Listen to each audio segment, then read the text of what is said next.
ότι δεν δώσατε εσείς την εντολή να προφυλακιστεί και να αξιοποιηθεί η κυρία Κωνσταντοπούλου, ο κύριος Κουρουκλής, ο κύριος Τρακτούλης και βουλευτές του ανεξάρτητου βρισκόντουσαν εκεί. Ανταυτού εσείς όμως ήρθατε εδώ και φύγατε μια απίστευτη θεωρία εφόρου ανακατάληψης της ΕΠ από τους βουλευτές του ΣΥΡΙΖΑ. Είναι ντροπή. Θέλω να σας πω τέλος ότι αυτός ο αντιδημοκρατικός κατήγορ δεν θα οδηγήσει πουθενά.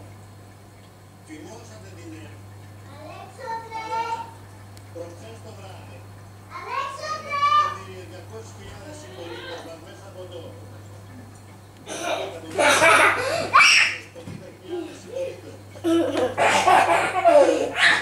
από το διαδίκτυο στον εργαζόμενων που εξωθήθηκαν, όχι μόνο έχασαν τα δουλειά τους, αλλά εξωθήθηκαν και από τον πόνο δουλειά τους. 1.705.000 συμπολίτες μας είδαν το δελτίο ειδήσεων που ποτέ άλλοτε δεν είχαν παρακολουθήσει τόσοι πολλοί δελτίο ειδήσεων της δημόσιας τηλεόρασης. Σας τα λέω αυτά προκειμένου να αναλάβετε τις βαρύτατες ευθύνες. Μην έχετε καμιά αμφιβολία, κύριε Βορύδου. Εμείς δεν πρόκειται να αποχωρήσουμε από τη μάχη που δίνουμε μέσα στη Βουλή, αλλά θα είμαστε και παρόντες και έξω από τη Βουλή. Μη με πιάνεις. Οι εργαζόμενοι παλεύουν και να διεκδικήσουν το δίκαιο τους. Και σας ζητώ έστω και τώρα, κύριε Σταμάτη, να καταδικάσετε τη βιοπραγία απέναντι σε βουλευτές του Ελληνικού Κοινοβουλίου. Διότι με αυτό το περιστατικό σήμερα κλείνει ο κύκλος.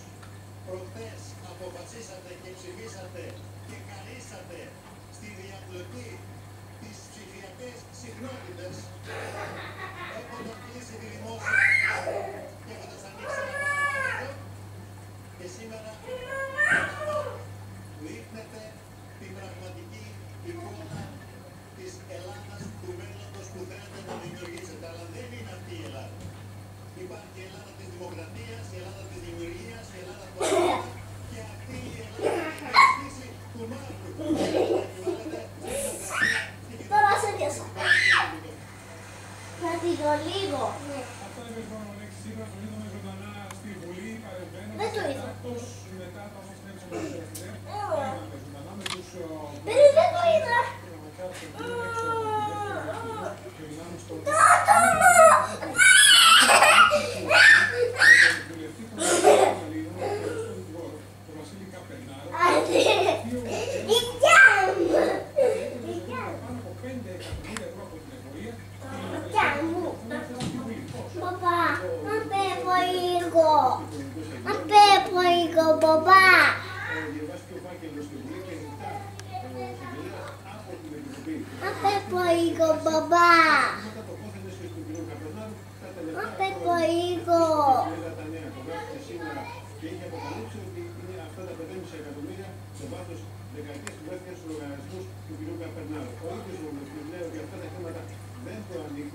Και ότι έπρεπε να γίνει πιο εξορμητιστικός έλεγχος πριν διαβαστεί ο φάκελος.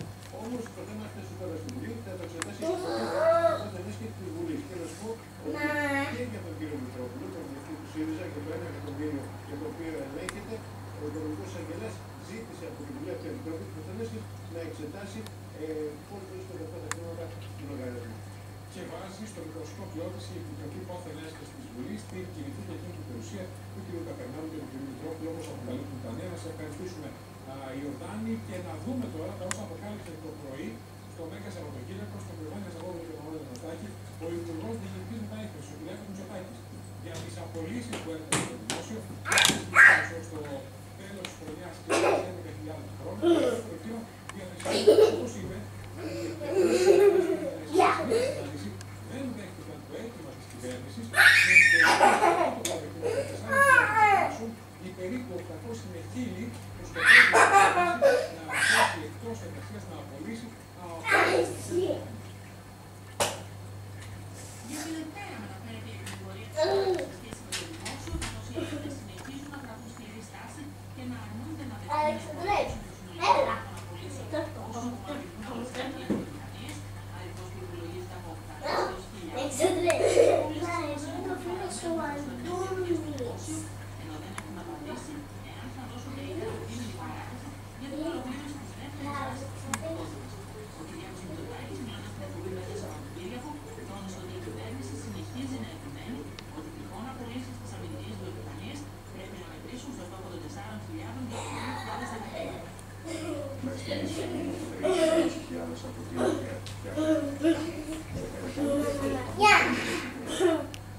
αμυντική βιομηχανία.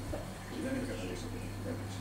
Η κυβέρνηση επιμένει και σωστά ότι πρέπει να διατηρηθεί ένας κόσμος αμυντικής βιομηχανίας, αλλά και στα πλαίσια του σχεδίου της κυβέρνησης είναι δεδομένο ότι θα υπάρξει μια σημαντική συρρήκνωση του προσωπικού των ελληνικών αμυντικών συστημάτων και της ΕΛΒΟ. Δεν ξέρω, δεν έχουμε καταλήξει ακόμα στο σχέδιο, δεν έχει περισσότερο. Μπορεί να είναι λιγότερο, μπορεί να είναι περισσότερο. Εμείς τι λέμε στην Τρόικα? Ότι προφανώς δεν υπάρχει τέτοια παρέμβαση. Αυτοί οι άνθρωποι που θα χάσουν τις δουλειές τους πρέπει να μετέξουν τις απολύσεις. Τι αντιλέγει η Τρόικα? Ότι για τυπικούς λόγους οι εταιρείες αυτές ήταν στο ΤΑΙΠΕΔ και κατά συνέπεια επικαλούμενη μια νομική υποχώρηση, απλά η τεχνολογία δεν πρέπει να αφήσουν τις απολύσεις. Εμείς αυτό δεν μπορούμε να δεχτούμε σε καμία περίπτωση.